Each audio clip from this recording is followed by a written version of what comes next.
Hey, Jay Clark here with our Dirt Rider Project KX250. This is part 4, kind of our final part here before we head out and compare to the stocker.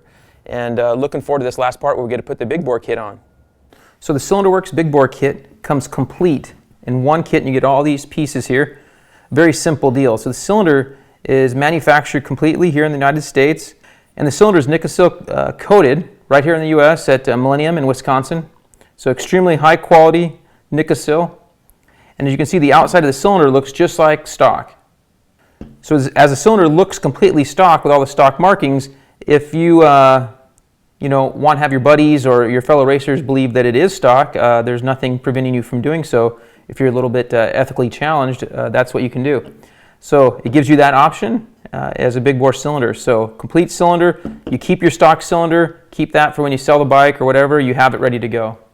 Okay, you get a complete Kinetic top-end gasket kit with a larger bore. You'll have to run this larger bore gasket from this point forward with the kit. So it's important that you run these gaskets with the cylinder.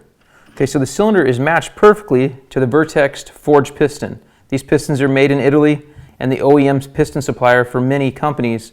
Very high quality piece, made right to the specifications of the cylinder and OEM quality. So the cylinder, before you go to install, it's a good idea to completely clean the cylinder. Soap and water, dry it with a nice clean paper towels until you see no residue coming off, no honing residue. Use a good quality assembly lube on the bore, on the piston rings and piston when you go to assemble. If you don't feel qualified to tackle this job after looking at your owner's manual, if you got your buddy Dave, somebody to help you, if you don't feel comfortable doing that, you're going to spend about $200 to $250 a range to get this done by a qualified mechanic, maybe a little bit more at your shop. All right, since we're going to have the cylinder and head off today, it's a perfect time to install our CV4 hoses. Really clean looking kits. CV4 does a good job of making sure that their kits will eliminate any joints or extra hose clamps if necessary. And of course, they look extremely cool.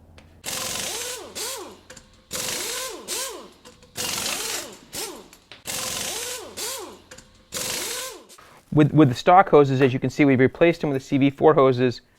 This is 3 hose clamps and 1 fitting that you lose as a potential failure, and just one thing will less out of the way. With the CV4 setup, it's just solid hose right here, and it eliminates this kit out of the way.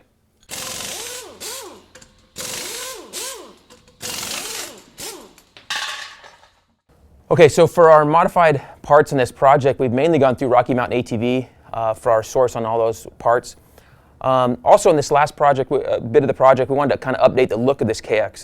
The stock plastic and some parts there is a lot of black, a little bit dreary for me. I'm not sure why they kind of go that route. I think maybe some energy drink company has a say in that, I don't know. But for us, a little bit greener, whiter, a little bit brighter, seems to look pretty cool. MX Plastics got us some really good plastics there, and then also Decal Works, of course, we updated the graphics this last segment. Okay, so that's about it. Hour and a half, 2 hours later with a good mechanic. Got our big bore kit in, and we're ready to go. So we're going to go see how this thing compares to the stock bore mod. Put some more time on this. We'll probably finish out the rest of the season with this big bore kit in, get plenty of time on it, and see how she does.